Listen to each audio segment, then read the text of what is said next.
Someone has leaked video of Tucker Carlson saying how awful Fox News is. Obama's former Treasury Secretary, Larry Summers, says he is worried about the U.S. economy and shares why.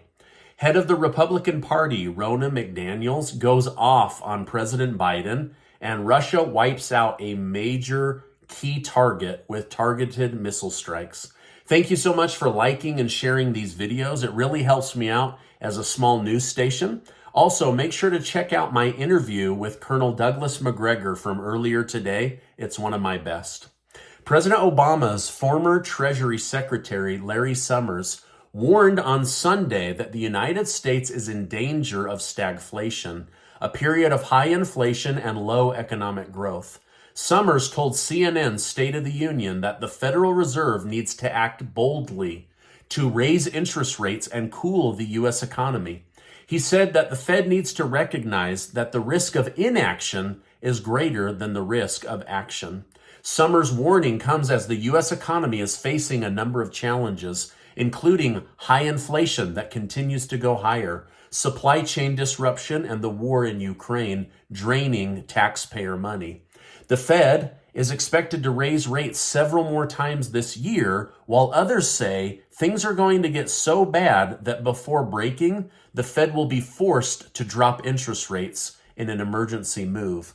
However, there is real worry that the United States is going into a recession with stagflation. Now, Summers said the Fed needs to find the narrow path between raising interest rates and cooling the U.S. economy. Otherwise, we will end up in not a easy-going recession, but a very difficult recession. Now, this is the man that led us through the Great Recession, so I think he knows what he's talking about. Now, it remains to be seen whether the Fed will avoid stagflation. However, Summers' warning is a reminder that the U.S. economy is facing a number of challenges all at the same time, and the Fed needs to act quickly before things get worse. Secretary of State Antony Blinken is under investigation by Republicans for his role in the Russian disinformation campaign involving Hunter Biden's laptop right before the presidential election. Emails now suggest that Blinken and Hunter Biden plan to meet up several times in person, and Blinken's wife used her private email in order to communicate with Hunter Biden while working at the State Department. Now, Blinken has denied any wrongdoing about his calling for this letter from former heads of CIA and FBI. Blinken has denied any wrongdoing. However, Republicans have given him until May 4th, so in just a couple of days, to turn over all subpoenaed documents. Now, here's some additional information. Senator Ron Johnson of Wisconsin revealed that Blinken denied having emailed Hunter Biden. Blinken's wife used her private email in order to communicate on behalf of her husband while working at the State Department. Now, it's also not clear how much Blinken was really involved, but according to former head of CIA, Mike Morrell, he called for Morrell to take action and form this letter saying that this was Russian disinformation. However, Blinken has denied it and said, "I didn't ask for it. It wasn't my idea, and I didn't solicit it." He also says that he believes that Mike Morrell's testimony will free him. However, his testimony is that Antony Blinken was the one that called for all of these former securities people to write this fake and phony letter about Russian disinformation. Hunter Biden was in court today for not wanting to pay child support for his 4-year-old child with a stripper. Now, the President of the United States has refused to acknowledge that this is a grandchild.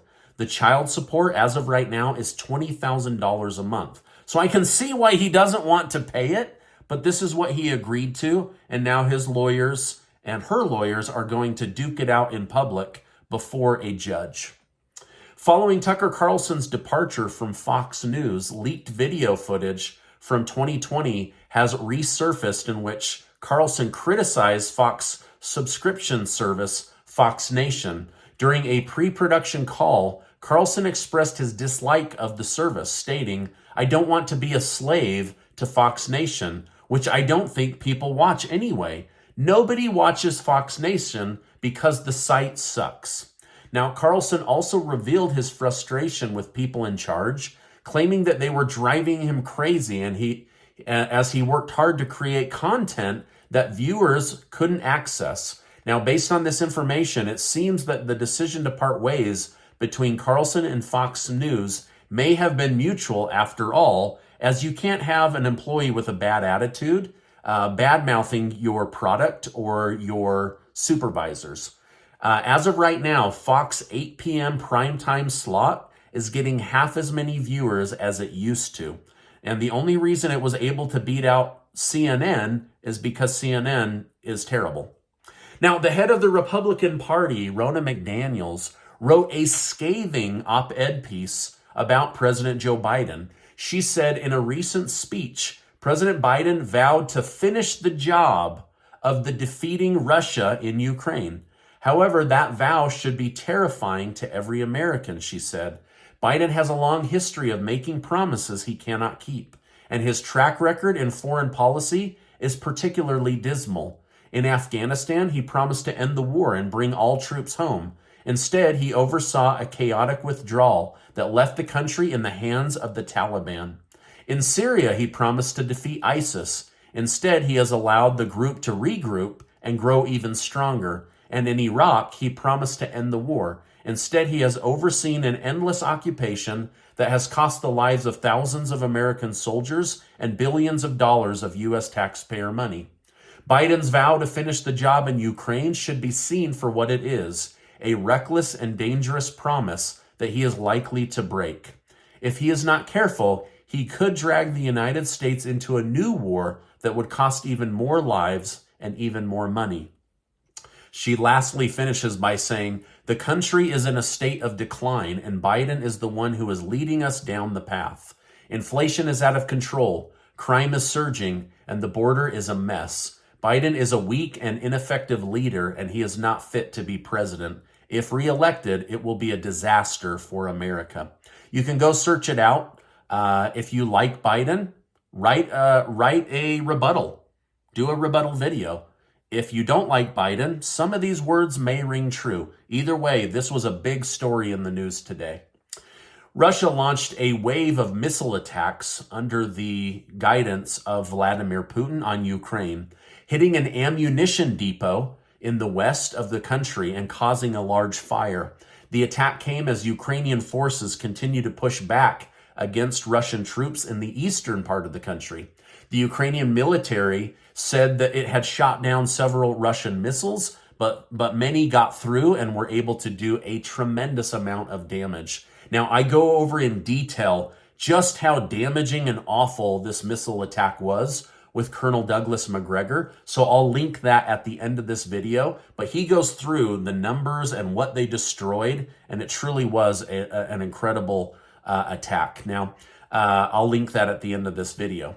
The United States evacuated nearly all willing American citizens and vulnerable people from the country of Sudan, which is in civil war, on Sunday, following a military coup that took place back in October of 2021, where their Prime Minister, Abdallah Hamdok, resigned. The evacuation came after months of political turmoil, and now two military factions led by generals are attacking each other in the streets of the capital and other parts of Sudan. The United States has condemned this coup and called for a restoration of a transitional government. The evacuation of American citizens and other vulnerable people is going to be ongoing, but they've gotten a large group of people out. Now, according to the Department of State, they have communicated with about 5,000 Americans that say they want to stay behind in order to be with family. So the State Department is doing their best to evacuate under tenuous circumstances, but there are people that are saying, we're going to stay because family is here. Now, the major stock indexes were red today and down on average about 20 basis points. Gold and silver were basically flat for the day, and Bitcoin dropped over 4%.